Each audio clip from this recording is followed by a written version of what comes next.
A suspect in a Boulder terror attack has been determined to be an Egyptian man here in the country illegally.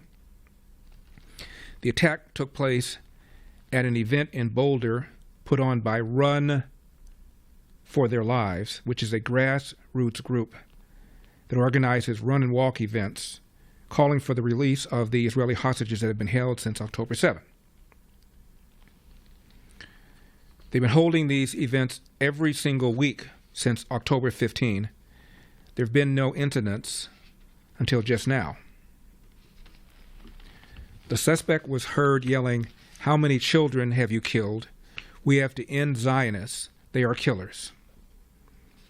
He reportedly yelled, "Free Palestine."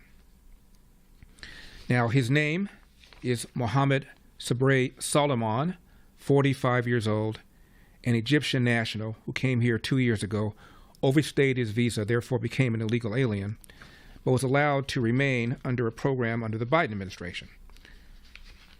Work visa under the Biden administration, which was valid through March of this year, so that also expired. He flew into the country August 27, 2002, arriving at LAX here in Los Angeles on a B1, B2 non-immigrant visa, was authorized to stay through February 26, 2023, never left.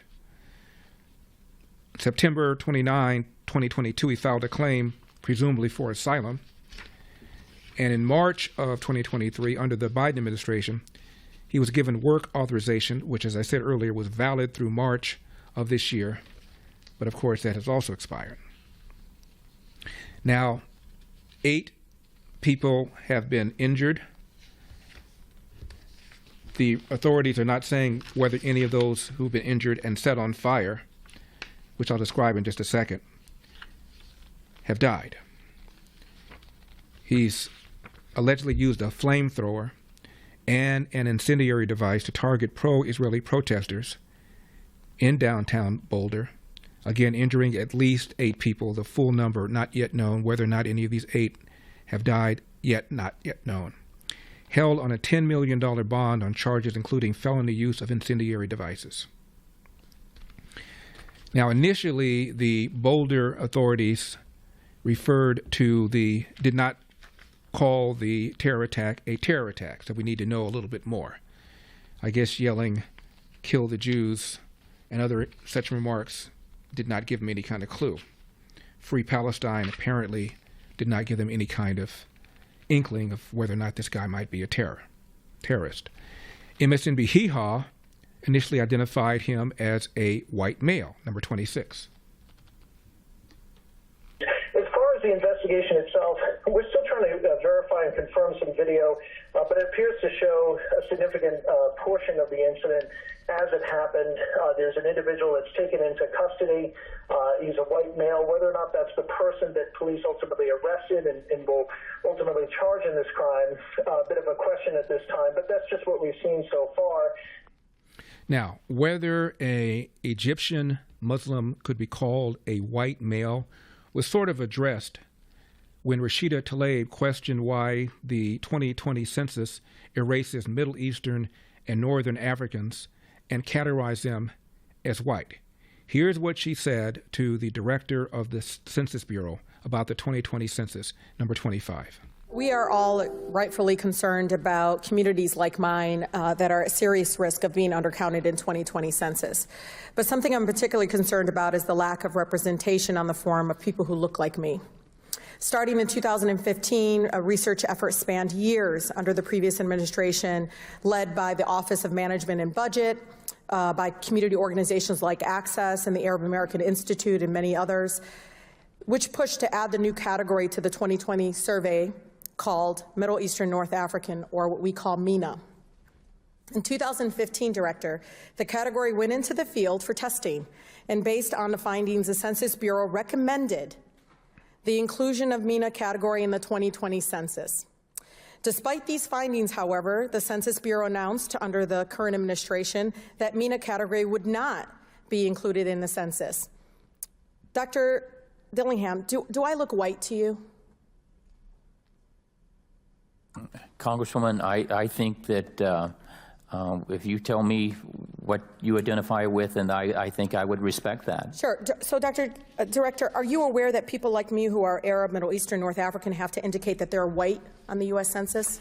Congresswoman, we actually have on the, and I understand, you know, that there was a process in deciding, certainly before I got to the census, and there's a history to coming up with the questions and the race and the ethnicity categories, and that OMB. No, they ignored it. Director, before you, but they ignored it. The previous administration decided to put MENA on the form. They ignored it.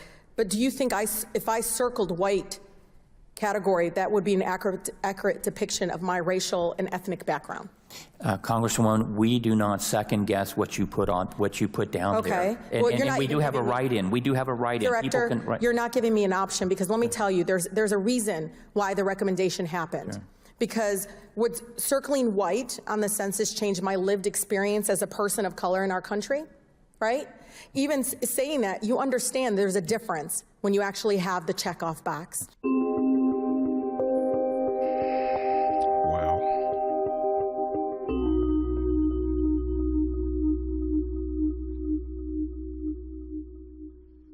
Because the MENA community, like others, relies on accurate census representation for health research, Director, Certainly. Language assistant, civil rights laws, and reporting educational outcomes. In addition, it would help address things like crime reporting, Director, helping minority business owners get loans, and drawing congressional and state legislative boundaries. So, Director, do you believe it is important to better collect racial and race information from census participants of Middle Eastern and North African descent? Congresswoman, do you believe that, though? I can say that by having the write-in provision, that is the Sir, option. it doesn't have the same impact, and you know that. You know that. Yeah. That's why the community pushed to add the category of MENA, and they did it right. They went through the process, and they got it approved. And this administration decided to ignore them and to make them invisible again, right? That's what you're doing. You're making us invisible. No, the continued absence of this ethnic category contributes to erasing us. Our living, working, we all live and work and raise our families here. I truly believe this issue needs to be addressed, and we need your leadership to push back against this current administration's lack of wanting to see people like me being represented on an official government federal forum that decides around funding, decides how they're going to treat us, how they're going to approach health research, language assistance, all those kinds of things. And I mean, you know, Director, we need to get it right, because I'm not white. I'm not. And I don't just, you know, try to say to others that you should be this or that. But when I sit on this forum... So we've established, according to Rashida Tlaib, that this Egyptian male who was identified by MSNBC as white is not white, despite, of course, Joe Biden's assertion that the #1 threat to the homeland is white supremacy. He showed up with a garden sprayer full of something flammable. Witnesses said it smelled like gasoline, sprayed the group, and then threw Molotov cocktails and shouted obscenities and watched elderly human beings in flames. For full shows, live and on demand, it's Salem News Channel.